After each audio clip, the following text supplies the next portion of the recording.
اللہم صلی علی سیدنا محمد وعلی آل سیدنا محمد وبارک وسلم۔ Daily Islamic network YouTube channel پر آپ سب کو خوش آمدید۔ ماہ رجب کا مہینہ سٹارٹ ہو چکا ہے۔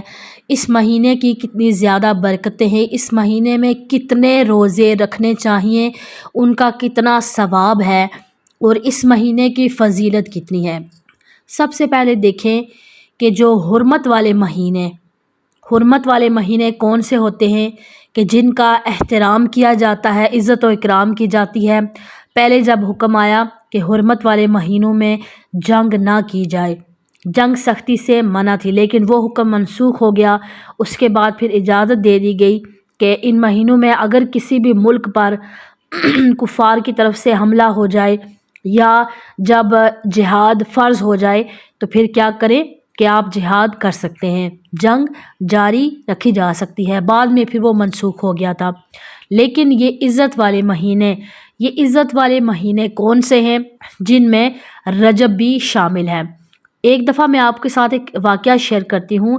حضرت عیسیٰ علیہ السلام کے دور میں ایک شخص جو کسی عورت پر عاشق ہو گیا تو وہ ارادہ رکھتا تھا کہ وہ اس عورت کے ساتھ زنا کرے، اس عورت کو حاصل کرے کسی بھی طریقے سے۔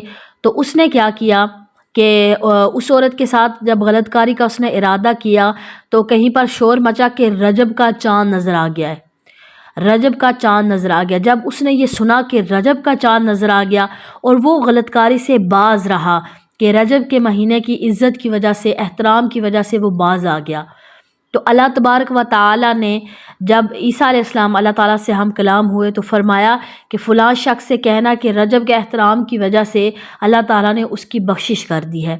سبحان اللہ۔ تو اللہ تبارک و تعالیٰ نے اس کی بخشش، جب اس شخص کے پاس یہ بات پہنچی تو وہ بڑا رویا، بہت رویا، اور اس نے کہا کہ میں اس کریم رب صرف ایک مہینے کی عزت اور اکرام کرنے کی وجہ سے اس نے میری مغفرت کر دی ہے، اور میں کتنا گناہوں کی طرف جا رہا تھا۔ اللہ تعالیٰ نے میری چھوٹی سی بات کی وجہ سے مجھے اللہ تبارک و تعالیٰ نے بخش دیا ہے۔ تو وہ شخص بڑا رویا اور پھر وہ بہت ہی زیادہ نیک انسان بن گیا۔ یہ ہے رجب کا مہینہ، اس کی عزت، اس کا احترام کیا جائے۔ جس طرح نیکیاں کی جاتی ہیں باقی مہینوں میں، تو اس مہینے میں نیکیوں کی مقدار بڑھا دینی چاہیے، عبادات کی مقدار بڑھا دینی چاہیے، روزے رکھنے کی مقدار بڑھا دینی چاہیے۔ بزرگان دین فرماتے ہیں کہ جو رجب کا مہینہ ہے یہ بیج بونے کا مہینہ ہے، بیج بونے کا مہینہ ہے۔ یہاں پر آپ اپنی عبادات سٹارٹ کریں گے، اور جو آپ کا آگے شعبان کا مہینہ ہے وہ پانی دینے کا مہینہ ہے، آبپاشی کا مہینہ ہے، جس میں آپ اللہ تبارک و تعالیٰ سے جو عبادات کی ہیں آپ نے اس کو اپنے آنسوں سے آپ سیراب کریں گے۔ اور جب رمضان المبارک کا مہینہ آئے گا تو فصل کاٹنے کا مہینہ ہے، جو عبادات آپ نے کی ہیں تو رمضان المبارک میں اس کا صلہ اللہ تبارک و تعالیٰ آپ کو عطا کرے گا۔ نبی کریم صلی اللہ علیہ وآلہ وسلم کا ارشاد پاک ہے کہ رجب کا جو مہینہ ہے، یہ رجب کا مہینہ اللہ کا مہینہ ہے، شعبان میرا مہینہ ہے، اور رمضان المبارک میری امت کا مہینہ ہے۔ سبحان اللہ۔ تو پھر آپ اس چیز سے اندازہ لگا لیں کہ رجب کا مہینہ اللہ نے فرمایا کہ یہ میرا مہینہ ہے، تو پھر آپ خود سوچیں کہ جب ہم اس مہینے میں اللہ کا ذکر کریں گے تو اللہ تبارک و تعالی ہم سے کتنا خوش ہوگا۔ تو اس مہینے سے ہی ہماری پریکٹس سٹارٹ ہو جاتی ہے رمضان المبارک کے لیے۔ رمضان المبارک میں ہم نے جو عبادات کرنی ہے وہ ابھی رجب سے سٹارٹ کر لیں، تاکہ انسان کی ایک جو روٹین ہے وہ بن جاتی ہے، اور رمضان المبارک میں پہلے روزے سے ہی ہماری روٹین بنی ہو۔ ہمیں ایسا نہیں ہو کہ 10 دن لگ رہے ہیں، 5 دن لگ رہے ہیں، ہفتہ لگ رہا ہے ہماری روٹین رمضان کی بنتے ہوئے، ایسا نہیں ہونا چاہیے۔ رجب سے ہی ہمیں تھوڑے تھوڑے روزے رکھنے چاہیے تاکہ آگے رمضان المبارک کے لیے ہم اپنے آپ کو پریپیئر کر سکیں، اور جیسے ہی رمضان کا پہلا روزہ آئے تو ہم بالکل جو ہے وہ ایک تراویح بھی ہماری مس نہ ہو، کوئی ہماری نماز مس نہ ہو، اور کوئی بھی جو عبادات ہم ابھی اپنی ڈیلی روٹین میں شامل کریں گے تو وہ ہماری مس نہ ہوں، اور ہمارے ذکر و اذکار جو ہے وہ مس نہ ہوں۔ تو انشاءاللہ تعالی رجب سے ہی اپنے آپ کو رمضان کے لیے تیار کرنا شروع کر دیں۔ رمضان المبارک کے روزوں کا کتنا زیادہ اس کا ثواب ہے۔ حضرت بلال رضی اللہ تعالیٰ عنہ نبی کریم صلی اللہ علیہ وآلہ وسلم کی بارگاہ میں حاضر ہوئے۔ اس وقت رسول اللہ صلی اللہ علیہ وآلہ وسلم ناشتہ فرما رہے تھے، تو فرمایا کہ اے بلال ناشتہ کر لو، اور عرض کی کہ یا رسول اللہ صلی اللہ علیہ وآلہ وسلم میں روزہ دار ہوں۔ تو رسول اللہ صلی اللہ علیہ وآلہ وسلم نے فرمایا ہم اپنی روزی کھا رہے ہیں اور بلال کا رزق جنت میں بڑھ رہا ہے۔ اے بلال، کیا تمہیں خبر ہے کہ جب تک روزہ دار کے سامنے کچھ کھایا جائے تب تک اس کی ہڈیاں تسبیح کرتی ہیں اور اسے فرشتے اس کے لیے دعا کرتے ہیں۔ اور اس دن وہ رجب کا مہینہ تھا جب حضرت بلال روزے تھے اور یہ واقعہ پیش آیا۔ سبحان اللہ، رجب کے مہینے کے روزوں کی بڑی فضیلت ہے۔ نبی کریم صلی اللہ علیہ وآلہ وسلم نے ارشاد فرمایا کہ رجب شریف کے ابتدائی 3 روزوں کے فضائل کا بھی کیا ہی بات ہے۔ حضرت سیدنا عبداللہ بن عباس رضی اللہ تعالیٰ عنہما روایت فرماتے ہیں کہ نبی کریم صلی اللہ علیہ وآلہ وسلم نے ارشاد فرمایا کہ رجب کے پہلا روزہ 3 سال کا انسان کے گناہوں کا کفارہ ہے، 2 سال کے گناہوں کا کفارہ ہے دوسرے دن کا روزہ، اور تیسرے دن کا روزہ 1 سال کا کفارہ ہے۔ اس کے بعد پھر ہر دن کا روزہ 1 ماہ کا کفارہ ہے۔ سبحان اللہ۔ تو اس میں رجب کے اگر ابتدائی دن آپ سے مس ہو گئے تو کوئی مسئلہ نہیں، آگے رجب کے کافی دن پڑے ہوئے ہیں، تو ہر روزہ جو ہے وہ انسان کے لیے 1 ماہ کا کفارہ ہے۔ تو ان میں حضرت علی رضی اللہ تعالیٰ عنہ کی ولادت کا دن بھی آتا ہے اسی مہینے میں، سبحان اللہ۔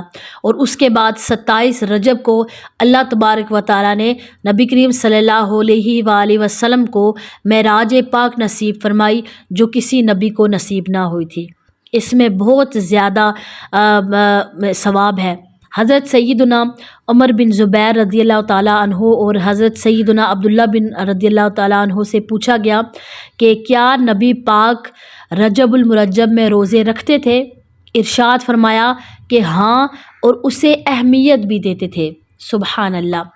اور بزرگان دین فرماتے ہیں کہ غوث اعظم فرماتے ہیں کہ جو ماہ رجب میں کسی مسلمان کی پریشانی کو دور کرے گا، روزوں کا ثواب تو ہمیں پتہ چل گیا، لیکن جو کسی مسلمان کی پریشانی کو دور کرے گا، چاہے وہ کسی قسم کی بھی ہو، کوئی بیمار ہے آپ نے اس کا علاج کروا دیا، کوئی مالی حالات کی وجہ سے پریشان تھا آپ نے اس کی مدد کر دی، کوئی کسی وجہ سے پریشان تھا آپ نے اس کی مدد کر دی، تو اللہ تبارک و تعالیٰ اس انسان کو جنت میں ایک ایسا محل عطا فرمائے گا جو حد نظر تک وسیع ہوگا۔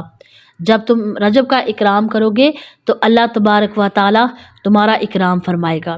سبحان اللہ، کتنی زیادہ فضیلت ہے۔ اچھا، یہ حدیث پاک بھی ہے جو نقل کی گئی ہے ان کی کتاب سے۔ یہ حدیث پاک میں بھی ایسا آیا ہے کہ رجب میں کیا کیا جائے کہ مسلمانوں کی پریشانیوں کو دور کیا جائے۔ اور حضرت سلمان فارسی رضی اللہ تعالیٰ عنہ نے روایت کیا ہے کہ نبی کریم صلی اللہ علیہ وآلہ وسلم نے ارشاد فرمایا کہ جس نے رجب میں کچھ بھی خیرات کی اس نے گویا 1000 دینار خیرات کیے۔ سبحان اللہ۔ اللہ تبارک و تعالیٰ اس کے بدن کے ہر بال کے برابر نیکی لکھے گا، اس انسان کے 1000 درجات کو بلند فرما کر اس انسان کے 1000 گناہ مٹا دے گا۔ سبحان اللہ۔ تو رجب کے مہینے میں بہت زیادہ خیرات بھی کی جائے، جس میں اللہ تبارک و تعالیٰ کے نام سے لوگوں میں بانٹا جائے، بہت زیادہ خیرات کی جائے، لوگوں میں صدقات کیے جائیں، تاکہ انسان جو ہے وہ اپنے لیے آخرت کے لیے کچھ سامان جمع کر سکے۔ اچھا، ایک بہت ہی پیاری میں آپ کے ساتھ شیئر کرتی ہوں حدیث۔ روزہ دار جو رجب کا روزہ رکھتا ہے اس کے لیے اس کا انعام کیا ہے، اسے برکات کتنی زیادہ ملتی ہیں۔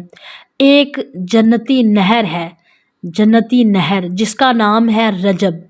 تو فرمان مصطفیٰ صلی اللہ علیہ وآلہ وسلم ہے کہ جنت میں ایک نہر ہے جسے رجب کہا جاتا ہے، جو دودھ سے زیادہ سفید ہے اور شہد سے زیادہ میٹھی ہے۔ تو جو کوئی رجب کا 1 روزہ رکھے گا تو اللہ تبارک و تعالیٰ اسے اس نہر سے سیراب کرے گا۔ صرف 1 روزہ جو رکھے گا اللہ تبارک و تعالیٰ اس انسان کو شامل کرے گا جو جنتی نہر ہے ان کو پینے والوں میں اللہ تبارک و تعالیٰ اس کا نام شامل کرے گا۔ رجب کا مہینہ جیسے ہی آتا ہے تو جو توبہ کرنے والے ہیں ان پر اللہ تبارک و تعالیٰ کی خاص رحمت ہوتی ہے۔ اللہ تبارک و تعالیٰ توبہ کرنے والوں کو پسند فرماتا ہے، لیکن رجب کے مہینے میں توبہ کرنے والوں پر خاص اللہ کی رحمت ہوتی ہے اور عبادت کرنے والوں پر قبولیت کے انوار کا فیضان ہوتا ہے۔ اللہ تبارک و تعالیٰ بہت زیادہ اس ماہ رجب میں انسان کے قریب ہوتا ہے۔ تو ماہ رجب میں اب سوال آتا ہے کہ کتنے روزے رکھے جائیں۔ اس میں آپ کے لیے ضروری نہیں ہے کہ آپ پورا مہینہ روزے رکھیں، نہیں، ایسا نہ ہو کہ آپ رجب کے مہینے میں پورا مہینہ روزہ رکھیں اور شعبان میں بھی پورا مہینہ روزے رکھیں اور رمضان المبارک میں جا کر پھر بیمار ہو جائیں اور فرض روزے چھوٹ جائیں، نہیں، بلکہ ان 2 مہینوں میں کم سے کم روزے رکھیں۔ آپ کوشش کریں کہ ہفتے میں 1 یا 2 دن روزہ رکھ لیا، یعنی چھوڑ کر روزے رکھیں تاکہ آپ کی صحت بھی برقرار رہے۔ ایسا نہ ہو کہ رمضان المبارک میں جا کر تو صحت بالکل گر جائے اور انسان جو فرض روزے ہیں رمضان المبارک کے وہ بھی نہ رکھنے پائیں، کیونکہ رمضان المبارک کا جو 1 روزہ ہے اگر انسان کا رہ جائے، پوری زندگی روزہ رکھتا رہے تو وہ 1 روزے کا کفارہ نہیں ہو سکتا، 1 روزہ کے برابر نہیں ہو سکتا۔ جو رمضان کے پورے وقت کے اوپر جو روزہ ہوتا ہے تو اس کا برابری نہیں ہو سکتی۔ تو پھر کرنا کیا ہے کہ تھوڑے روزے رکھ لے، لائک پہلے عشرہ میں رجب کے جو پہلے 10 دن ہیں اس میں 3 روزے رکھ لیے، 3 روزے دوسرے عشرے میں رکھ لیے، 3 روزے آخری عشرے میں، یعنی کہ 10 دنوں میں اگر 3 روزے رکھیں تو اتنا کوئی، اگر نارمل انسان ہو تو کوئی مسئلہ نہیں ہوتا، چھوڑ دیں، پہلے 3 دنوں میں 1 روزہ، پھر 3 دنوں میں 1 روزہ، ہر 2-3 دن کے بعد 1 روزہ رکھ لیا۔ اس سے یہ ہوگا کہ انسان کی صحت بھی ڈاؤن نہیں ہوتی اور پھر رمضان المبارک میں ایزیلی انسان روزے رکھتا ہے۔ پھر یہ ہے کہ انسان کی پریکٹس بھی شروع ہو جاتی ہے انسان کے روزے رکھنے کی، تو بہت زیادہ فضیلت ہے ان روزوں کے رکھنے کی۔ روزہ وقت تو ویسے بھی گزر جاتا ہے، زندگی تو ویسے بھی گزر جاتی ہے، سال تو ویسے بھی گزر جاتے ہیں، لیکن جو روزے ہم رکھتے ہیں یہی ہمارے لیے، اگر کسی سے نہیں رکھنے ہوتے، نہ ہی رکھ تو کم از کم 27 رجب کا روزہ ضرور رکھیں، اس روزے کی بہت زیادہ فضیلت ہے۔ اور جو رمضان المبارک میں ہم نماز پڑھتے ہیں تراویح کی نماز، تو اس مہینے میں تھوڑے نفلی عبادت کو تھوڑا سا بڑھا دیا جائے تاکہ رمضان المبارک میں ہماری روٹین ایسی ہو، ہم اپنے آپ کو اتنا عادی بنا چکے ہوں کہ ہماری ایک تراویح بھی مس نہ ہو انشاءاللہ تعالی۔ مجھے امید ہے کہ آج کی ویڈیو آپ کو سمجھ میں آ گئی ہوگی۔ ویڈیو اچھی لگے لائک اور شیئر کرنا مت بھولیے گا۔ السلام علیکم ورحمۃ اللہ وبرکاتہ۔